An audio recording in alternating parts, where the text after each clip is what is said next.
Actress Marley Funamava wants to look and feel her best as she awaits the arrival of her baby.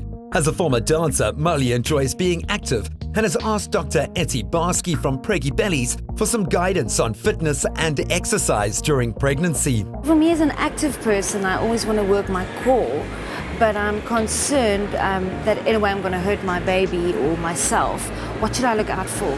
First of all, when you're training, it's really important that you have a cardio component of your exercise program as well as a strength training component. With regards to cardio, anything you want to do is fine. In pregnancy, heart rate isn't an accurate indicator of exercise intensity.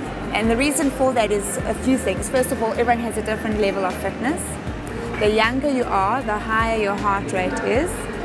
And then it also depends on your hydration, which is key in pregnancy. You've got to make sure you are drinking the whole day, and especially when you're training, because that will also affect how hard you can or can't train. It's important that your doctor does a checkup and clears you for exercise before starting any program during pregnancy. This is for your safety and the baby's. So what are the benefits of doing the correct exercises for me and my baby during pregnancy? For you, in terms of your endurance and your stamina during labor, it affects that. By doing a cardio component in your training, you also improve your cardiovascular reserve. So what that means is your body knows that you're going to lose blood during labor. It's a natural phenomenon.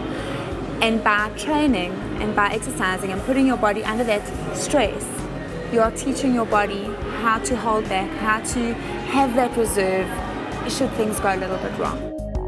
Women who exercise during pregnancy need less intervention during the birth process, recover quicker, and return to their pre-pregnancy weight much faster. We're going to start off with abdominal exercises, starting off with a pelvic tilt.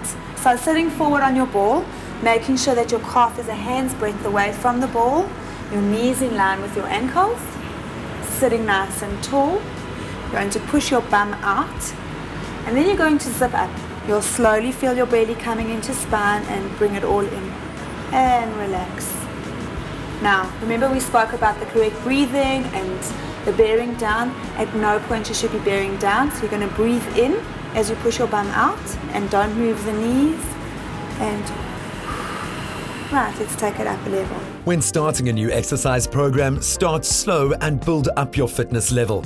Also get professional advice and teaching from a qualified instructor for best results. Okay, we're going to progress that now into a sit-up. So, tilting yourself, okay, you're going to go down and up. Now, you should really feel it in your abs. Don't forget to release it. So you're going to tilt and then down and then up and release. If you do it without tilting your pelvis, you can hurt your back.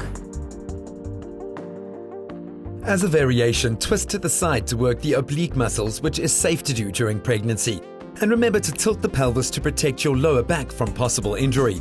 Remember that you cannot do certain intense abdominal or core exercises while pregnant, so ask a qualified instructor to show you the correct technique. There are 4 important things you want to remember in a squat. Number 1, at all times in the squat, your knees are in line with the ankle. You don't want your knees going over your toes. You want to be able to see your techies all the time. And number 2, breathing in on your way down, breathing out on your way up, okay? As you're coming up, you're going to grab all these muscles from the back of your thigh, belly to spine, and all of that is going to power you up. And then last but not least, you want to minimize the movement in your upper body because you don't want your lumbar spine to act as a hinge joint, okay? So you want to avoid squatting like that, but rather try and keep your upper body as parallel as possible to your lower legs. For a squat, remember your knees must not go past your toes. Breathe out on the way up and keep your upper body parallel to your legs. Squat down as if you're about to sit on a chair and use your hamstrings and gluteus muscles to pull your body upright again. Right, let's do some squats with the ball against the wall. Putting the ball against the wall, you want the ball in the hollow of your back, with your feet coming out, a little bit out in front of you, so that when you go down, again, your knees are in line with your ankles. The ball is there just as a roller guide, so it helps you keep your body upright. And same principles, breathing in on the way down, gather, breathe out.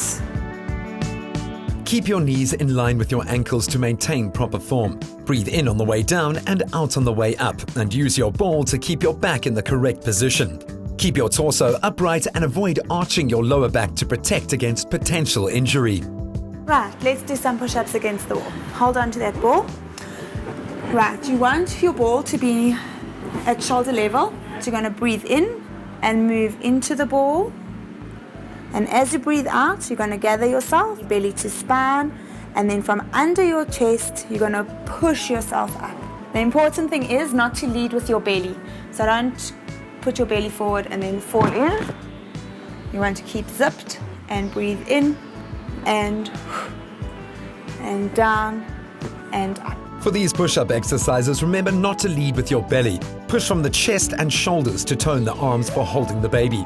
For each of these exercises, do between 8 and 10 repetitions per set. And stop if you feel any discomfort or dizziness. Exercise safely and enjoy the benefits.